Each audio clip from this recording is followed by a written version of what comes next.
Assalamualaikum warahmatullahi wabarakatuh. Halo semuanya. Kami dari kelompok 4 pertemuan pertama akan melakukan presentasi hasil diskusi kelompok kami terkait dengan materi Pancasila. Sebelum kami memulai presentasi, ada baiknya kami memperkenalkan diri terlebih dahulu. Perkenalkan, nama saya Joseph Ninggolan.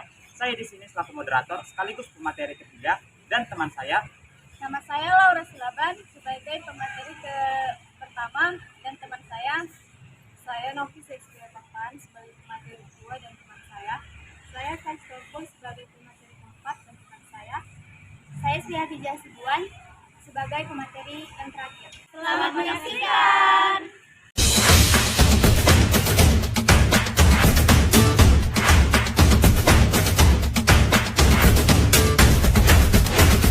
Baiklah, tanpa basa-basi, kita langsung saja masuk kepada pemateri yang pertama. Kepada pemateri pertama, Laura Silaban, dipersilahkan. Baiklah, di sini saya Laura Silaban yang akan menjadi pemateri pertama. Di sini saya akan membahas tentang hakikat Pancasila dan histori perumusan Pancasila. Nah, menurut kitab Sutasoma, Pancasila itu adalah berbatu sendi yang 5 dan pelaksanaan kesusilaan yang 5. Atau disebut dengan Pancasila Krama. Isi dari Pancasila Krama ini adalah yang pertama, tidak boleh mencuri, yang kedua, tidak boleh melakukan kekerasan, yang ketiga, tidak boleh berjiwa dengki, yang keempat, tidak boleh berbohong, dan yang kelima, tidak boleh meminum minuman keras. Selanjutnya adalah tentang perumusan Pancasila. Sebelumnya, untuk melakukan perumusan Pancasila ini dibentuk dulu BPUPKI. BPUPKI ini adalah singkatan dari Badan Penyelidik Usaha Persiapan Kemerdekaan Indonesia. Badan ini dibentuk pada tanggal 29 Mei 1945. Sebelumnya badan ini dibentuk karena adanya janji kemerdekaan oleh bangsa Jepang kepada bangsa Indonesia pada tanggal 7 September 1944. Selanjutnya BPUPKI ini melakukan sidang pada tanggal 29 Mei 1945 sampai 11 Juni 1945. Dalam sidang ini, beberapa tokoh mengusulkan untuk poin-poin Pancasila. Yang pertama ada usulan dari Muhammad Yamin yang berisi tentang yang pertama, peri kebangsaan, yang kedua, peri kemanusiaan, yang ketiga, peri ketuhanan, yang keempat, peri kerakyatan, dan yang kelima, kesejahteraan rakyat. Selanjutnya, Muhammad Yamin juga mengajukan usulan rancangan Undang-Undang Dasar. Isinya yaitu yang pertama, ketuhanan yang Maha Esa, yang kedua, kebangsaan persatuan Indonesia, yang ketiga, rasa kemanusiaan yang adil dan beradab, yang keempat, kerakyatan yang dipimpin oleh hikmat, kebijaksanaan dalam permusyawaratan, dan yang kelima, keadilan sosial bagi seluruh rakyat Indonesia. Selanjutnya adalah perumusan dari Dr. Supomo. Dia mengusulkan 3 teori tentang pengertian negara atau status ide untuk negara Indonesia ini. 3 teori itu adalah yang pertama, teori perseorangan atau teori individualistik, yang kedua, teori golongan atau teori kelas, yang ketiga, teori persatuan atau integralistik. Nah, dari ketiga teori ini, Dr. Supomo mengusulkan yaitu tentang teori integralistik, yaitu teori yang mengedepankan tentang persatuan. Beliau menyarankan teori ini karena yang lebih diutamakan dalam Indonesia adalah bersatu, berjiwa persatuan yang lebih semangat, dan semangat kekeluargaan, terkhususnya pada masyarakat pedesaan. Terima kasih kepada pemaparan materi yang pertama. Untuk materi selanjutnya akan dibahas oleh pemateri yang kedua. Baik, terima kasih kepada moderator. Di sini saya akan melanjutkan materi dari pemateri pertama. Kemudian pada tanggal 1 Juni 1945, Insinyur Soekarno berpidato di hadapan sidang BPUPKI yang berisi pengamandemen mengenai dasar filsafat negara. Dalam pidato tersebut, Insinyur Soekarno secara lisan mengajukan usulan 5 asas sebagai dasar negara Indonesia yang akan dibentuk. Yang pertama yaitu nasionalisme atau kebangsaan Indonesia. Yang kedua, internasionalisme atau peri kemanusiaan. Yang ketiga, mufakat atau demokrasi. Yang keempat, kesejahteraan sosial. Yang kelima, ketuhanan yang berkebudayaan. Selanjutnya, beliau mengusulkan bahwa kelima sila tersebut dapat diperas menjadi trisila yang rumusannya Yang pertama, sosionasionalisme, yaitu nasionalisme dan internasionalisme. Yang kedua, sosiodemokrasi, yaitu demokrasi dengan kesejahteraan rakyat. Yang ketiga, ketuhanan yang Maha Esa. Pada tanggal 22 Juni 1945 di luar sidang BPUPKI, panitia kecil tersebut merumuskan Piagam Jakarta yang di dalamnya terdapat rumusan sistematik Pancasila sebagai berikut. Yang pertama, ketuhanan dengan kewajiban menjalankan syariat Islam bagi pemeluk-pemeluknya. Yang kedua, kemanusiaan yang adil dan beradab. Yang ketiga, persatuan Indonesia. Yang keempat, kerakyatan yang dipimpin oleh hikmat kebijaksanaan dalam permusyawaratan perwakilan. Yang kelima, keadilan sosial bagi seluruh rakyat Indonesia. Demikian materi yang dapat saya sampaikan. Saya kembalikan kepada moderator. Terima kasih atas pemaparan dari Novi sebagai pemateri kedua yang cukup baik. Untuk selanjutnya, kita langsung saja masuk kepada pemateri ketiga yang akan dibahas oleh saya sendiri.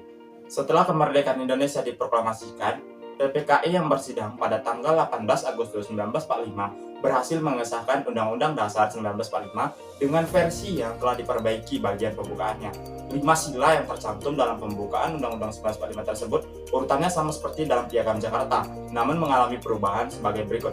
Dengan berdasarkan kepada ketuhanan yang Maha Esa, kemanusiaan yang adil dan beradab, persatuan Indonesia, kerakyatan yang dipimpin oleh hikmat kebijaksanaan dalam permusyawaratan perwakilan, serta dengan mewujudkan suatu keadilan sosial bagi seluruh rakyat Indonesia. Itulah yang terdapat dalam pembukaan. Pada tanggal 9 Agustus 1945, pemerintah membentuk Panitia Persiapan Kemerdekaan Indonesia yang disingkat sebagai PPKI, yang diketuai oleh Insinyur Soekarno dan Dr. Andes Muhammad Hatta sebagai wakilnya. Panitia ini mempunyai fungsi yang amat penting, lebih-lebih Indonesia merdeka, tetapi belum memiliki kelembagaan seperti disebutkan dalam Undang-Undang 1945. Badan ini semula bersifat badan Jepang, namun setelah Indonesia memproklamasikan kemerdekaannya, ini mempunyai sifat Badan Nasional Indonesia. Kemudian PPKI mempunyai kedudukan dan fungsi yang sangat penting, yaitu yang pertama, mewakili seluruh bangsa Indonesia. Yang kedua, sebagai pembentuk negara atau menyusun negara republik setelah proklamasi kemerdekaan 17 Agustus 1945. Dan yang ketiga, mempunyai wewenang untuk meletakkan dasar negara. Setelah Jepang menyerah kepada sekutu pada tanggal 14 Agustus 1945, sementara di Indonesia terjadi kekosongan kekuasaan, maka tanggal 17 Agustus 1945 bangsa Indonesia memproklamasikan kemerdekaan yang dibacakan oleh Insinyur Soekarno dan Dr. Andes Muhammad Hatta atas nama bangsa Indonesia. Keesokan harinya, yaitu tanggal 18 Agustus 1945, PPKI mengesahkan rancangan Undang-Undang 1945 dikenal dengan UUD 1945 yang disahkan oleh PPKI. Dan itu terdiri dari 37 pasal, 4 pasal aturan peralihan, dan 2 ayat aturan tambahan. Rumusan dasar negara Pancasila yang sah dan benar yaitu tercantum dalam pembukaan karena di samping itu mempunyai kedudukan konstitusional, juga disahkan oleh suatu badan yang mewakili seluruh bangsa Indonesia yang berarti disepakati oleh seluruh bangsa Indonesia. Para ahli diantaranya Natanagoro, Darji Damar Suharjo, dan Nahardijin berpendapat bahwa sila-sila dalam Pancasila merupakan rangkaian kesatuan dan kebulatan yang tidak dipisahkan, karena tiap sila mengandung 4 sila lainnya.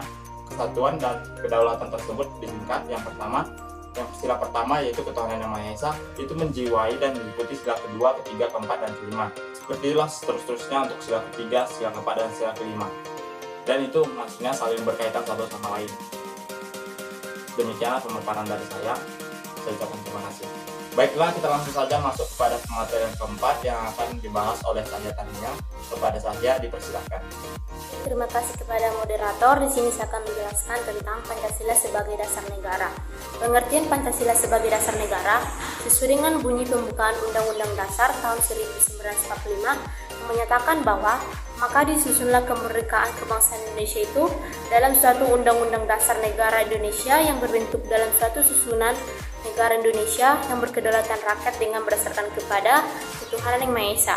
Dengan demikian, kedudukan Pancasila sebagai dasar negara termasuk secara yuridis konstitusional dalam pembukaan B19 yang merupakan cita-cita hukum dan norma hukum yang mengusik dasar negara Republik Indonesia dan dituangkan dalam pasal PA Negara RI 1945, kemudian diatur lebih lanjut dalam peraturan perunding undangan di bawahnya.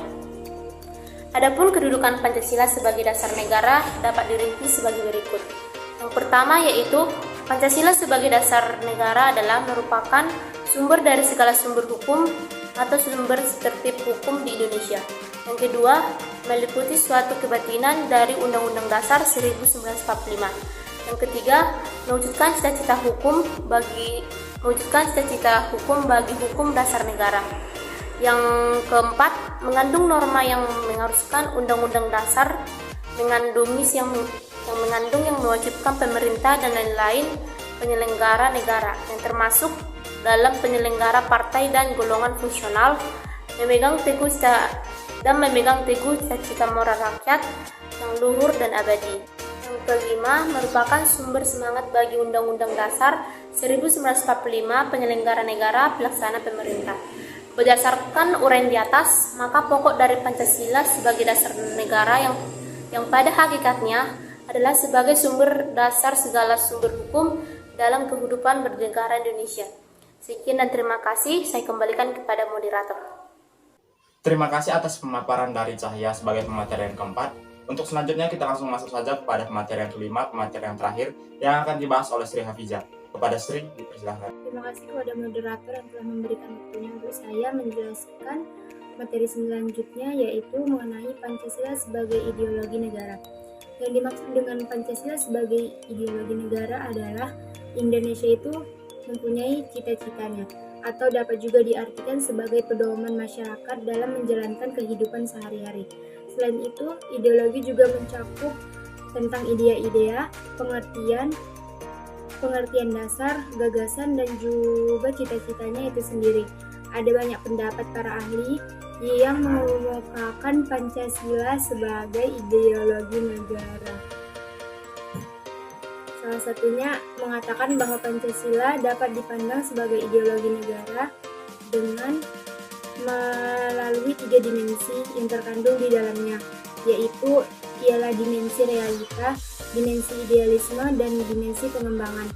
Kemudian, Pancasila sebagai ideologi negara berakar pada nilai budaya bangsa Indonesia itu sendiri, dan bukan mengangkat atau mengambil dari ideologi negara lain. Mungkin hanya ini yang dapat saya sampaikan. Saya kembalikan kepada moderator. Terima kasih atas pemaparan dari Sri Hafizah. Dan demikianlah berakhirnya presentasi dari kelompok kami. Kiranya materi presentasi dari kelompok kami dapat bermanfaat untuk kita semua. Sekian dari kelompok kami. Terima kasih. Assalamualaikum warahmatullahi wabarakatuh.